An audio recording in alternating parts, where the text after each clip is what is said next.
Welcome to दादी अम्मा TV. एक छोटे से गांव में रमन नाम का दूध वाला रहता था।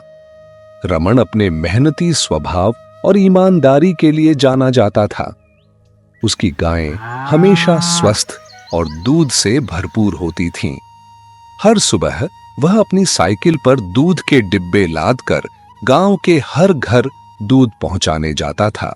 गांव के सबसे प्रतिष्ठित व्यक्ति गोपाल जी अपने बेटे की शादी के लिए धूमधाम से तैयारी कर रहे थे। एक दिन उन्होंने रमन को अपने घर बुलाया। गोपाल जी ने कहा, रमन, मुझे शादी के लिए 150 लीटर दूध चाहिए। यह शादी पूरे गांव में चर्चा का विषय बनेगी। रमन ने कहा, जी गोपाल जी, मैं पूरी कोशिश करूंगा। लेकिन तभी रमन, यह चुनौती बड़ी है, लेकिन आपको इसमें पानी नहीं डालना चाहिए। गोपाल जी, मैं ईमानदार आदमी हूं, मैं यह नहीं कर सकता। रमन, मैं आपसे यही आशा करता हूं, इसीलिए मैंने आपको इस चुनौती के लिए चुना है।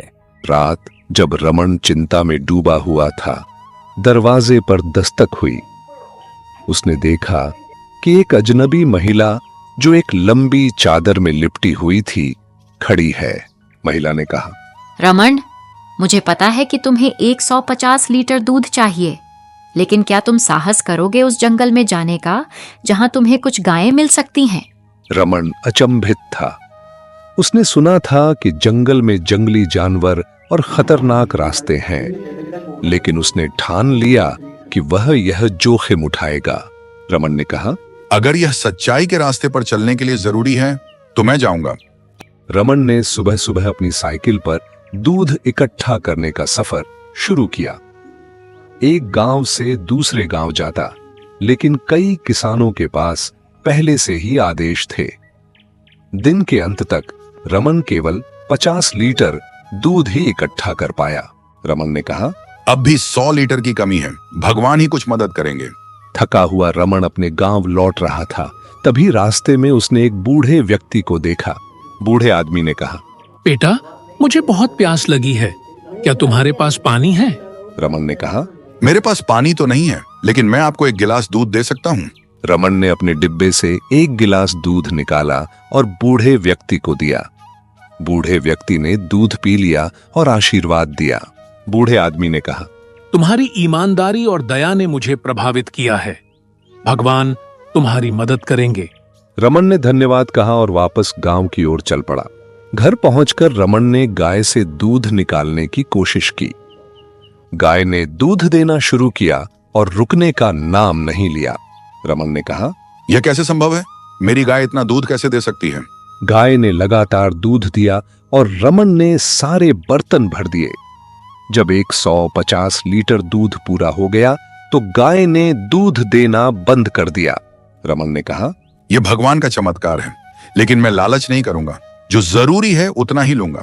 अगले दिन रमन समय पर गोपाल जी के घर पहुंचा। 150 लीटर शुद्ध दूध देखकर गोपाल जी चकित रह गए। गोपाल जी ने कहा, रमन, तुमने यह कैसे किया? यह तो असंभव था। रमन ने कहा, यह सब मेहनत, ईमानदारी और भगवान की कृपा का नतीजा है। शादी में मेहमानों ने दूध की गुणवत्ता की तारीफ की। शादी के बाद रमन को उस महिला और बूढ़े व्यक्ति की याद आई। उसने गांव वालों से उनके बारे में पूछा। एक बुजुर्ग गांव वाले ने बताया, वह महिला और बूढ़ा व्यक्ति गांव की संरक्षक शक्तियां हैं। वे सच्चाई और दया का साथ देने वालों की मदद करती हैं। रमन ने सिर झुकाकर उनका धन्यवाद किया। उसने समझा कि ईमानदारी, दया और मेहनत ही इंसान को सच्ची सफलता दिलाते हैं। कहानी का संदेश, यह कहानी हमें सिखाती है कि सच्चाई और हिम्मत के रास्ते पर चलने से किसी भी चुनौती को पार किया जा सकता है। साथ ही दया और ईमानदारी से किए गए छोटे से काम भी बड़े चमत्कार ला सकते हैं। सच्चाई, दया और साहस इंसान को अडिग बनाते हैं